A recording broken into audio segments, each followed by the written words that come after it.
Hi, it's Fias Tarot. Hello Virgo placements. This is your general and love reading ngayong mid-March. Okay, so yeah, before tayo mag-start, kung hindi ka pa nakakapag-subscribe, please do subscribe and hit the notification bell para lagi po tayo maging updated sa mga mangyayari pa lang. And syempre, kung may tanong pagdating sa private reading, just message me sa akin pong FB page for more info. Ganon rin po pagdating kay Perception of Light. So, ito yung kanyang FB page. So, message nyo lang po siya dyan. Okay? And sa mga naghahanap ng healer, kay Kuya Dingsi naman po tayo. Pwedeng mag-message. And yes, pagdating sa ating second channel, yeah, don't forget na mag-like, subscribe, share, diba? Follow, si Love Letter. Okay? And yeah, pagdating sa ating mga item, they're all available. Yung ating mga Evil Eye Protection. We have ring. Okay? Meron din tayong bracelets. Isang adjustable, isang garterized. And meron din tayong Evil Eye necklace. So protection po yun ha. Sa mga nagbabato ng evil eye sa atin. Ha? Hindi siya evil. sabi nung iba, masama yan kasi evil. What? And syempre, yung ating love bracelet, yeah, it's available. And yung ating granter, si granter is made to order po, ha? Ang ating granter necklace is made to order. Taga-grant, taga-bigay ng surprises, yan, mga ganyan. Okay, so ito yun, si granter. And yung ating cord cut. So, yes, available. So, kung may iba pang tanong, message na lang po. Okay. So, let's start our reading. Virgo placements. Okay. Anong meron for you in general? Virgo, anong meron? Okay. Oh, the Tower. What is that Tower? King of Swords. Okay. Let's see. The Fool. New contract. May naririnig ako. New contract. New employer. Energy of good things happening for the better. A surprise. Some of you, this is an invitation to travel. Parang ganon. Promotion. Biglaang promotion. Okay. Hindi kasi lahat ng tower is pangit. For me, that's unexpected. Depende sa kung anong magka-clarify. Okay, something good, something new coming in. And this is like, yes, nakakatakot. Some of you may mga contract nga na pipirmahan. There's this pirmahang magaganap. Okay. Oh no, what's that? Pasensya na po ha. Oh no, sana hindi nyo naririnig. Pero kung naririnig nyo, baliwalain nyo lang natin. Okay, so what else for you, Virgo?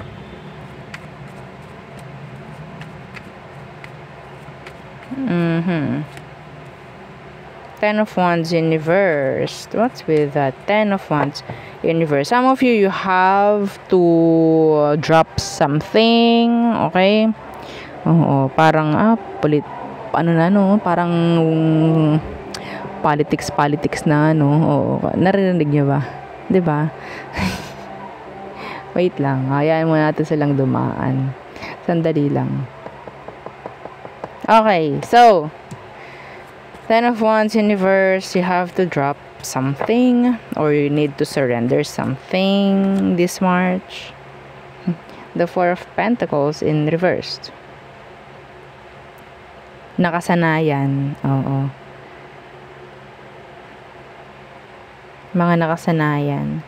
Iba sa inyo, ikaw tong may gagawing something na pwedeng bago. No? Hindi mo pa nagagawa, hindi mo pa na-try. It's like new experience. Some of you, inaaral mo pa lang. May mga gagawin kang bago. Okay, to prevent something. I don't know what's that. To prevent something. Anyway. What else for Virgo? Okay, Two of Cups. Okay. What's with the Two of Cups? Wheel of Fortune. Wow, this is nice. Offer na kailangan mong i-grab. Ha? Kasi maganda. The Ace of Wands Universe, something na pwedeng hindi ka talaga familiar. Okay? May chance na i-drop mo to or may chance na hindi mo i-grab. Pero sayang. Try mo. Try mo. Kung ano man to. May nakita ko dito opening store or house blessing ngayong March. Occasion, offers, promotion, yeah. This is good. This is something good. Some of you, this is like travel. King of Wands.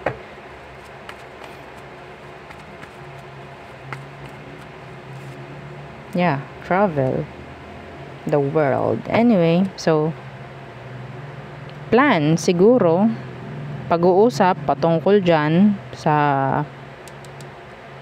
travel or sa mga bagong mangyayari, parang ganyan, planning in general. Okay, so there. Yeah, yung iba sa inyo maglalabas ng bahay. Oo, maglalabas ng bahay or may mga susubukang bago. New experience, mga ganyan, ika-grab. Nawa, grab nyo. Okay. So, tayo tumungo na sa love. Anong meron? Sensya na. So, kailangan ko lang madaliin yung ating reading. Anyway. Again, don't forget to like, share, and subscribe. So, anong meron pagdating sa love? The Five of Pentacles. Seven of Pentacles. There's this earth sign still waiting na mapansin mo. Okay? Yeah. Feeling nitong taong ito is hindi sila, sabihin nating, kapansin-pansin. Para silang begging for attention. Yeah, they want your attention. And the Four of Swords. Yes. Kung sino man to na pwedeng kumukuha ng attention mo. Some of you, chinat ka. You have to reply. Parang ganyan, pero hindi ka nagre-reply. So, yes. It's like, nasa na kaya si Virgo? Like that. O, diba? May nalaglag sa kapitbahay. Oh my golly. Ay, nakabuhay. Oo, atakihin tayo eh. So, ano? Oh my God. So, ano pa ang meron pagdating sa mga Virgo? Ten of Cups. And the Ace of Pentacles. In reversed. Meron ditong gustong makipag-ayos. Meron ditong gustong buuin ng pamilya. Kasi ayaw manghinayang in the end. Water sign, earth sign, they're just waiting, or maybe waiting for the right timing, like that. Yeah, the Queen of Pentacles in reversed. Ito yung taong binigyan mo ng napakaraming chances. Oo. Before. Siya yung parang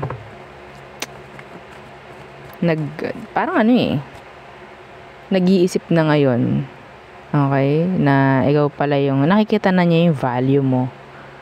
Yeah, mga energy to ha, pagdating sa love, pagdating sa mga nakakonect nyo, like that, yeah. Pwedeng nakahiwalayan mo na to. As in, may anak kayo. Hinayaan. Alam mo, ang nakukuha ko dito, Virgo, this is someone na pwedeng babae. And ikaw itong nanonood na lalaki. Iniwan sa'yo yung mga anak. This is specific. Iniwan sa'yo yung mga anak. Ngayon, nare-realize ng taong to kung anong mawawala sa kanya eh. Kaya may chance na pwedeng gugustuhin ng taong to na ma-fix kung anong kailangan i-fix sa situation ninyo. Okay? Okay, so what else? Virgo. For Virgo. Okay, the 5 of Swords. In reversed. May nangungulila talaga eh. So, the Knight of Cups. Some of you, I'm getting this short-term connection with a water sign or air sign. Yeah, the Knight of Pentacles. It's like napakabilis na magiging kayo o napakabilis na connection. Ilang araw lang kayo nitong magkausap, magiging kayo na. May ganong energy. So, anong kailangan mong malaman? Yeah, the 3 of Cups. Okay, or sabihin natin, yes, nandyan yung connection pero yung label wala. So, dapat may limit ka dun. Okay, magkakaroon ka ng limit. Ano to? Friends with benefits? Ha? Okay, anong kailangan? Yeah, the 6 of Wands in reversed. Control. Yes. Wag ka rin magpapakita sa taong to na talagang gustong-gusto mo siya. Take advantage. Yes, parang okay, advantage kasi ng taong to na alam niya yung emosyon mo, alam niya na gusto mo siya. So, wag muna. Magkaroon ng limit kahit konti. Okay? Okay, so, yeah, the Knight of Swords in reverse. Wag nyo hayaang parang napakabilis. Okay, sige, ay talaga, alam mo ba, ganto, alam mo, na-fall na ako sa'yo. Parang mga ganon. Wag, ay talaga ba? Oo, sige. Tapos maya, sabihin na, nakita tayo. Kahit wala pa kayo, mamaya, yayain ka niyan sa, alam mo na, anyway, so yun ang nakikita ko ha. Short-term connection. Kung ikaw ay willing lang na makipaglaro, then yeah, go on. O, diba? Pero kung ayaw mo, well, may ganyan. So, gawin mong gabay. Okay? So, the person on your mind, Virgo, let's see. The person on your mind, anong meron? Ba't ako kinabahan? Parang akong kinabahan. Oh my. Namamawis yung kamay ko. Virgo. Who is this? Who is this? The 10 of Cups in reversed. Yung hindi marunong makontento. Some of you, may family kayo nitong taong to. Some of them may family issue. Yeah, may family issue. The 5 of Wands in reversed. Iba sa inyo pwedeng live-in. Nag-live-in kayo nitong taong to. Hindi totally kasal. Okay? May anak. May anak kayo, maybe. There's this issue. So, anong kailangan mo malaman dito sa taong to?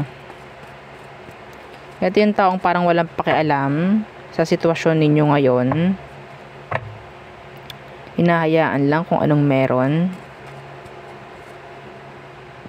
The 10 of Pentacles in reversed. Some of them, mayroon silang problem pagdating sa kaperahan, sa commitments. Okay? Iba sa inyo, ito yung taong ginugusto mong makasama. Yun nga lang, afraid sila sa commitments. They're not ready. They're not ready kung hindi sila gumagawa ng hakbang. Kung wala ka naririnig sa kanilang plano, they're not ready. Yeah, the Knight of Wands. They're not ready, they're not stable. Kasi si Knight of Wands, yes, nandyan yung direction, pero paliko-liko. They're just a knight. Okay? May chance na hindi pa sila totally ready to settle down. They like you, some of them. Kung merong nasirang family dito, naging player to. Their player. They're just, playing the field. Acting single. Okay? Acting na walang anak. Parang ganon. Yeah. Some of you, hindi kayo nagko-connect nito or nagkakaroon ng contact sa ngayon.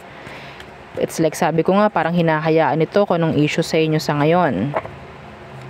Para siyang dalaga, para siyang binata. Okay? So, anong meron pagdating sa emosyon niya for you, Virgo? Some of them talaga is talagang hindi pa ready mag-settle down with you. The Nine of Wands. They're hiding. They're hiding.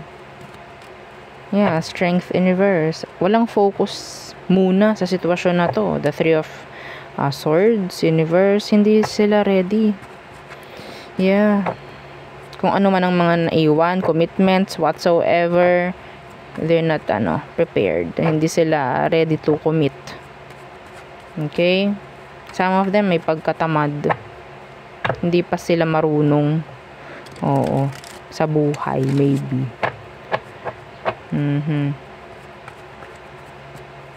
They're afraid. Some of them, afraid to commit. Anong next action niya towards you, Virgo?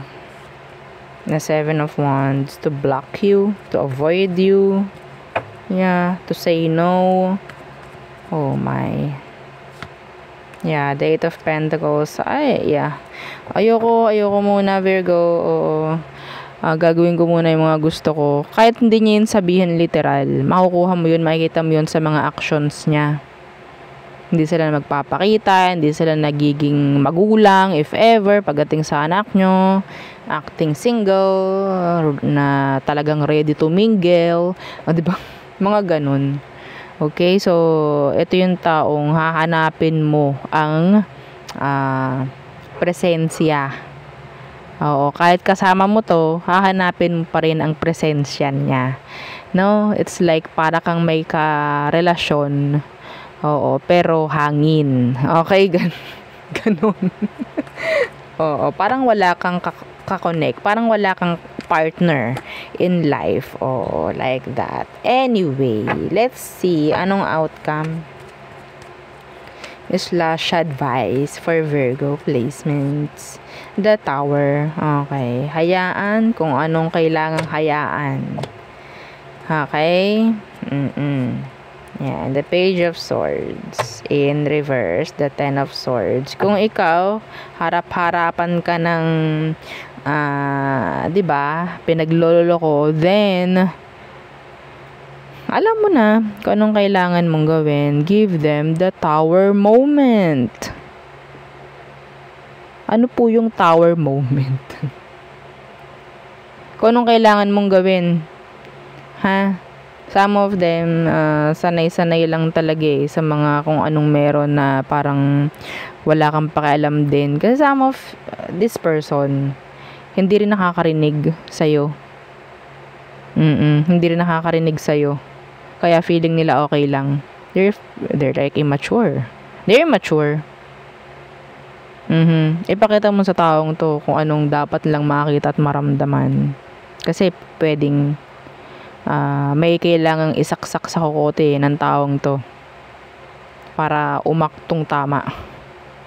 Okay? So, yun ang aking nakikita.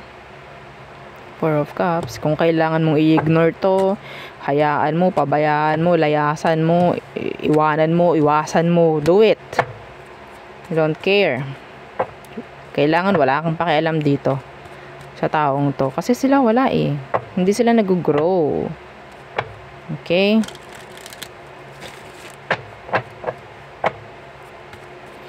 Tingnan natin. Aries through Pisces.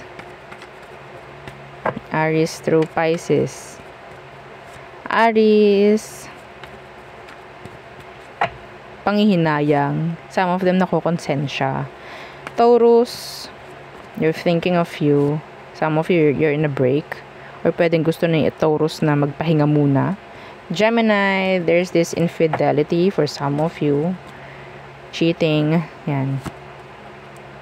Cancer, they're interested, they like you still.